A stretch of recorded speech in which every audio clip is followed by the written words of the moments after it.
Oh, hello my friends. Hope you are well. I've been feeling a bit of a creative slump for the past week or so, as I was kind of between larger projects and couldn't decide what I wanted to do next. So I thought, f it, we're going on another miniature sculpting escapade, and this time we're making a moody little goblin. Let's get into it. Swamp Rip Miniatures. I feel like I've got a little bit better each time I've tried my hand in miniature sculpting, and it's always an enjoyable experience, so it feels like the perfect way to stave off my feelings of hobby burnout and still be able to work on improving my skills. I wasn't entirely sure what to go for at first, but after a bit of self-reflection, search your feelings. I had a recurring image in my brain of a grumpy little goblin guy, which seemed like a fun creature to sculpt, and also a good visual representation of my own personality since the day I was born. So I've made my usual kind of armature to start with, giving him a stick I'll add a bindle or two later on to carry around all his beans and marbles and other goblin accoutrements, and posing him so he's sat hunched over on a lump of XPS foam that I'll be turning into an old stone wall. I was pretty happy with how the armature was looking now, so I made a start on the miniature itself by layering on a mixture of green stuff and milliput, using this to shape in all those initial bulkier shapes. A big old gut was the first thing on my list, as I thought this could work quite well with the kind of hunched over pith or vibe I was going for, and I also blocked in some basic shapes around the head, face, ears, arms and legs and everything else really, just working to cover up any exposed areas underneath. The eyeballs were the last thing I added in this initial layer, and his face especially was looking absolutely bonkers at this point, but he was looking vaguely goblin-esque at least, and his work from home posture was strong, so I was feeling fairly confident we were on the right track. And while that layer of greeny putt was curing, I thought I'd take a short interlude to carve out some stones on our XPS foam wall, giving him somewhere to rest his hot round buttocks. It felt like a good time to do this, as I could then secure our goblin into place and use the base as a handle for doing my sculpting, which would in turn help to avoid handling the goblin too much and leaving him with big dirty fingerprints in any of the uncured layers. And this process was really simple, but also really enjoyable and kind of therapeutic actually. I just sketch out the rough shapes and locations for my stones, then cut in gaps with a sharp knife and widen them out using some sculpting tools to help it look a bit more natural. I then used my sculpting tools and a ball of tin foil to sink in some of those stones and add a bit more of a natural beaten up and rocky texture to the foam, which helped them to look a bit more worn and natural overall. I'm pretty sure I saw this technique originally in a Small World video, so check that out for a more thorough guide if you like the look of it. I did do both sides of the wall just in case any nosy buggers are peeking back, and also just because it was quite enjoyable like I said. Then I glued our green boy into place and the sculpting continued. So yeah, at this point our goblin was looking more like Dobby's distant cousin that no one ever talks about, but I wanted him to look a bit more grumpy and menacing, which meant I needed to add some further layers of details to his face, including some spiky little teeth, a bit of extra lippage, and some added heft on his snozzer, you know. I wanted him to be able to smell an ant's fart from a mile away basically. After a quick tea break to allow those details time to cure, I came in with another sculpting layer, this time using green stuff on its own, as its plasticky composition allows me a finer degree of control than the mixture I start with for the bulkier shapes. This darker green colour does make him look like he's wearing an awful mask though, and I was starting to second guess whether I was actually improving the face now or just making it look worse than it already did. But I had to trust in the process, and I hope this ugly look I was creating was just because of the visual differences with the darker and brighter green materials. So I kept chugging along, and in the end I was relatively happy with how his face looked. It was looking better than mine anyway at least, so that's something. This extra layer of detail did bulk his head out a bit though, making his proportions much closer to Jimmy Neutron than I would have liked, so I did some quick calculations and decided that increasing the girth of his gut would help to reduce these undesirable proportions, giving him a bit more of a happy little snuffleupagus appearance instead. With that done, it was time to turn my attention to the rest of his little green body, and I made a start on his little cheese striders by adding a rough foot shape first, and then gluing in a bunch of these spiky little claws I'd allowed to cure beforehand. It was way easier to attach these hard claws than trying to mash a little soft claw up in there, so there's a little trick you can have for free, just don't expect any more. For the hands, I started with a blob shape on the end of each of the wrist stumps, then cut in some rough finger shapes to this one holding his pole. I added a few sausages onto this hand blob, but these were way too meaty, so I had to thin them down a bit using my knife. And much like the face, I used the following layer of green stuff to add a finer layer of detail to the hands, just trying to make them feel a bit more fleshy and veiny and more befitting of our little goblin guy. This one ended up looking way too fat. I'm not sure what was going on with me at this point of the build, but I got pissed off with that and just cut it all off with a knife, then redid it using some skinnier sausages on top of each finger, which worked way better. I made sure to add some little claw shapes on the end of the fingers too, and now that they were looking vaguely hand-like, I was happy to move on. Next up, I decided to add a kind of rough loincloth shape around the waist, as I thought this would be easier and probably more dignified than sculpting a tiny little green penis for him, and this was as simple as it looks really, just slapping on some thin sheets of green stuff, then using my sculpting tools to add some definition and a band shape around the top. His arms and legs were looking a bit too basic and undefined at this point also, so I added some small nodules of green stuff, which I shaped into kind of rough knee and elbow shapes to help with that, doing the same with some blobby shoulder blades on his back too. With some of my leftover bits of green stuff, I added a couple of decorative bands on his arm and leg because goblin stuff baby, then drilled a hole through his ear like he's 5 years old at Claire's Accessories, getting his first ear piercing, choosing a nice hoop piece I'd made from some wire for some added Backstreet Boy pizzazz. I feel like his head was looking a bit too flat now, like his little 3-inch butt had stood up too fast in a 2-foot tunnel, so I gave him a bit of a cranial extension, which was another area where I was kind of questioning if it had just looked better beforehand, and felt like I probably should have just left it alone, but hey ho, too late for that now, and to distract from my regrets, I went about adding a bunch of little warty clusters to his body, wanting him to look more warty than a warthog, or a wart gob in this case, and I don't know what I'm talking about.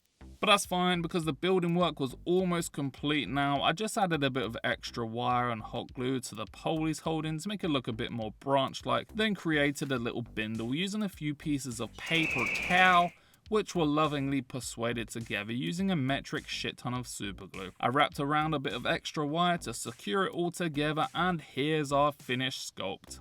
Honestly, not looking too bad overall. I think he'll look a lot better when he's got a coat of paint on him that kind of covers up the weird visual differences we're seeing with the darker and lighter areas. But yeah, he's definitely got some strong goblin-esque qualities about him, so I can't complain too much. I squelched on a bit of my homemade mud mixture to the base of the miniature for a bit of added depth and texture, then stuck in some of these mushrooms, as I feel like wherever goblins are, there should also be mushrooms. I used a couple more dollops of mud to add a rough barky texture to the branches carrying, and we were officially off to the races. In some ways, this is better than what I'd imagined in my head beforehand, and in many other ways, it was much worse, but overall, it's been a really enjoyable miniature to build, and I was excited to see how we'd get him looking with a lick of paint. So, let's do it, my fellow swamp-dwelling rodents. I started with the wall first, as I thought it'd be easier to paint this now without having to worry about getting overspills onto the painted goblin later, and this was a really quick and easy little painting excursion really, just touching in a few different base colours for the stones, followed by a few generous sloshes of washes before getting some highlights to make everything pop a bit more.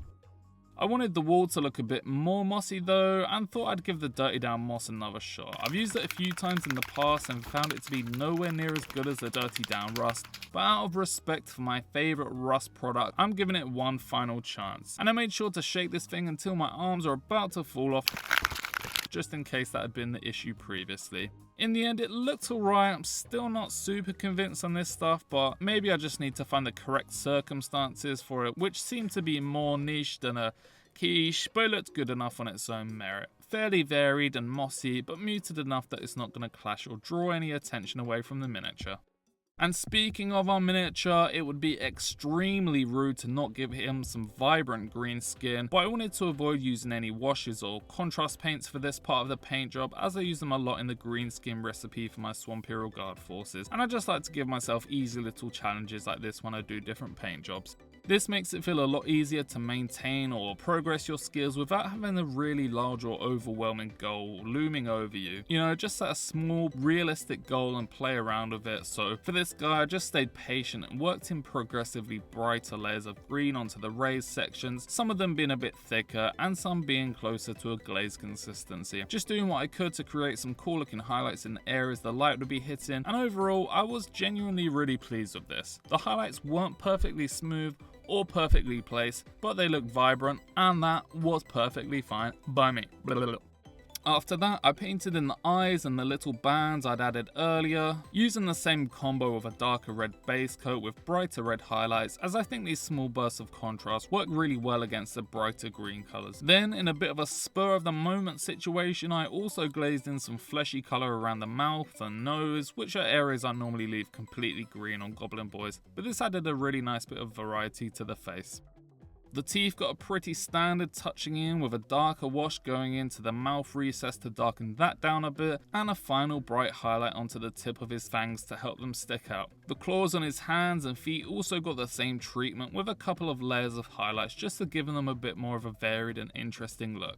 Next up was the loincloth, and I wasn't really messing around with this. I just added a couple of highlights onto a kind of medium brown colour, with a darker wash being used selectively in the recessed areas like on the waistband, before finishing it off completely with a few more highlights to make everything pop. I also painted in the little earring with a nice gold colour, and we were already rapidly approaching the end of this paint job. But we still had a couple of bits left, including this pole and bindle combo, which I painted with a dark brown and purple before slapping on a dark wash to add a bit of definition. The wood got a couple of highlights using some lighter brown colours to pick out that texture from the bark and just make it pop a bit more, while the bindle got some lighter purple highlights and a few polka dots added using a beige colour followed by a brighter grey colour. And finally, the mushrooms all got painted in just using some of the same red and purple colours we've used already to complement the rest of the miniature. Gave them a few quick highlights as well on the mushroom caps and the stalks to help them stand out a bit. And the very last drops of paint were used to dot in some juicy little mushroom wart things. Yummy. So with all that lovely painting work done, it was time to finish this bad boy off by adding a bit more visual interest to the base. I added some grass tufts first, focusing these around the outer edges mainly and leaving a little opening in the centre with the aim of drawing the eye towards the miniature. I also chucked on a couple of flower tufts for some quick bursts of colour on the ground and glued on a bunch of this leafy shrubbery stuff both on the wall and on the ground as well. I've been using this basically every time I make a naturey scene now, as I just love the little individual leaves they have, and I think it looks a lot better than something like clump foliage, so yeah, it's good shit. Anyway, I splash on a bit of a darker green wash to the grass to help it blend together with the painted details a bit better, and I finished everything off with a customary rim job of black. Now, our Goblin boy was finished.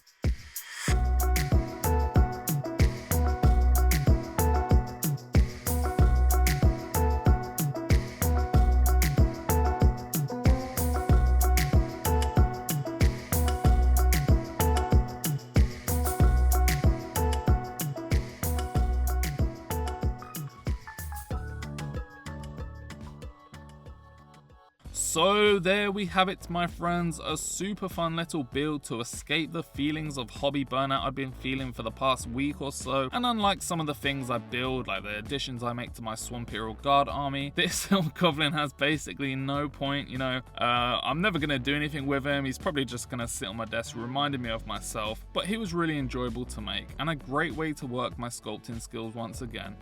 I think the reason I was feeling a bit burnt out recently is because I was falling into the trap of thinking the things I make need to have a purpose or a specific story or reason behind them, but that's really not true. The things I make just need to provide me with enjoyment or some other positive feelings, and this little guy did a lot of that. So f it, go and make your own goblins today, or do whatever you want, I really don't give a shit.